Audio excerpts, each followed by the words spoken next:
Yes, it's another week, another episode on DLI, Development, Empowerment and Leadership Initiative. And of recent, we started a series we call the Made Simple series, from which we've been focusing on the career made simple.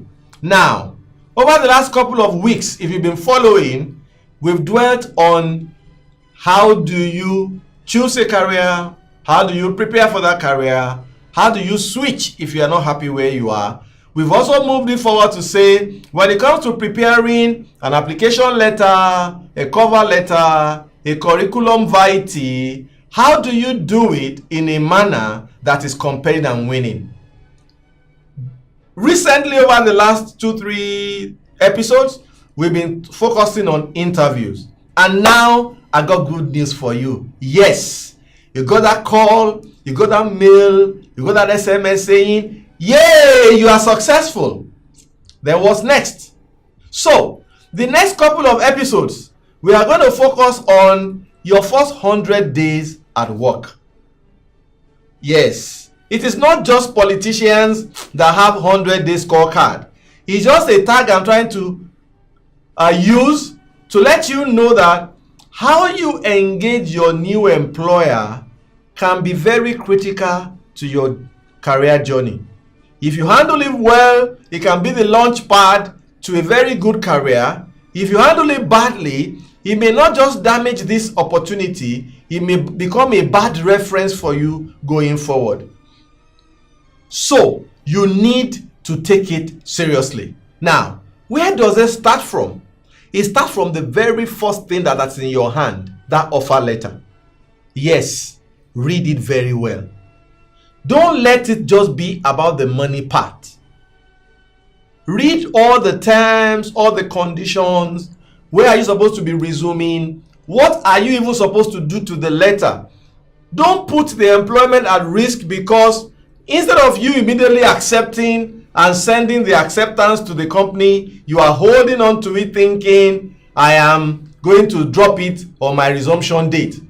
And God forbid that you get there and then you are told that, oh, sorry, we didn't hear from you. We thought that you were not interested. We offered the role already to the next candidate and he has accepted. So if you need to do something, do it now. For some organizations, you need to go in ahead of your resumption to bring your credentials, original copy. You need to take note of whatever you have been told to do. And if there is anything you are not happy with, anything you are not comfortable with, immediately engage before you sign. Even if you don't succeed in winning, at least you know that that point was raised, whatever promise or commitment that was made, and then you know exactly what you are dealing with. But whether this is your first job or you are making a job switch, there are certain things you must always bear in mind every time you are making a job decision. I will show you the 4, and I will also tell you my recommendation in terms of how you should rank them. Number 1, of course, is the money. Number 2 is the learning opportunity. Number 3 is the career opportunity that exists in the organization. Number 4 is your level of involvement and your level of impact.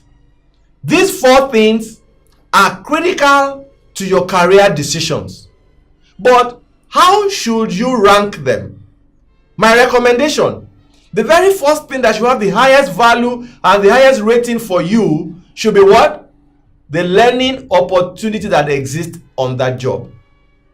Believe me, no matter the amount of money you are paid right now, in 3 months, if you are not careful, you will already be borrowing. Money can never be enough. But it is the skill that you have acquired. It is the things that you know how to do that prepares you for the next opportunity and the next opportunity and the next opportunity. Therefore, if you have to choose between a job that is high paying, low learning opportunity and a job that is low paying, high learning opportunity, which one should you go for?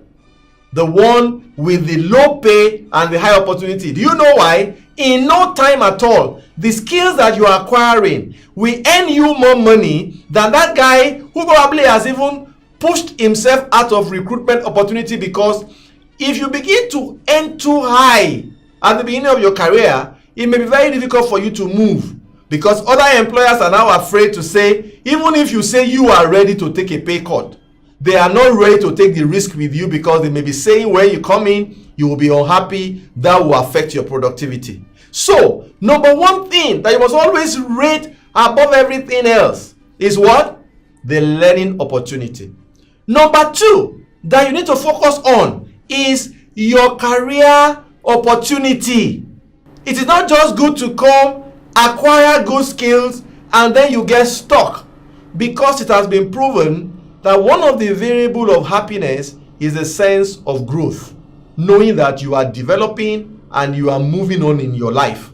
If you get stuck, it can be frustrating. So after the learning opportunity, the second should be career opportunity, and you must be interested in knowing, what do I need to do to get the next job?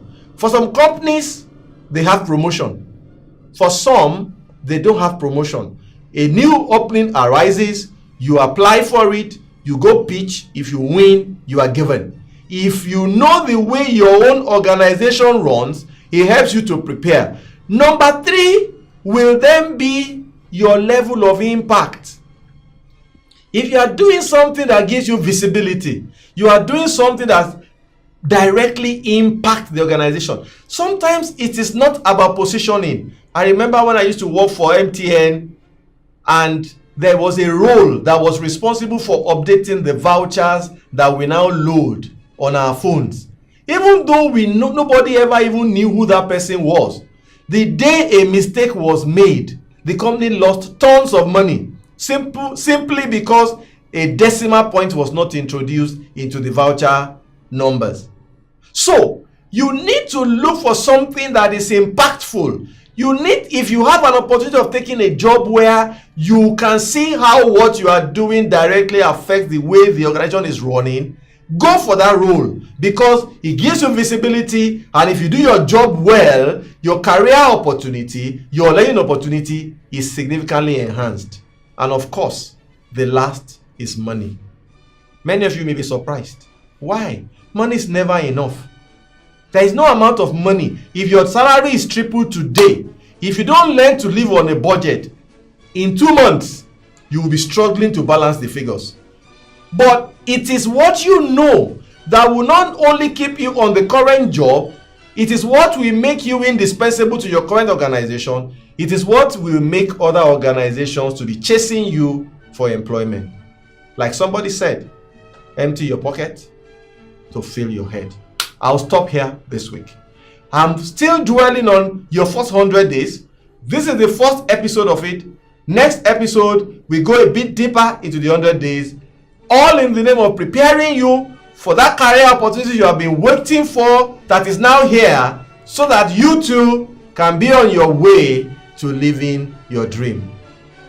Please share, subscribe, give us a few comments, tell somebody about this if this is not currently speaking to you. Let us know that you are out there and that we are reaching you, because it's a lot of encouragement for us on this side. Once again, T-Mark is still my name, and all I'm trying to do is what? Make a little difference. Thanks for being here this week, and see you next time. Bye.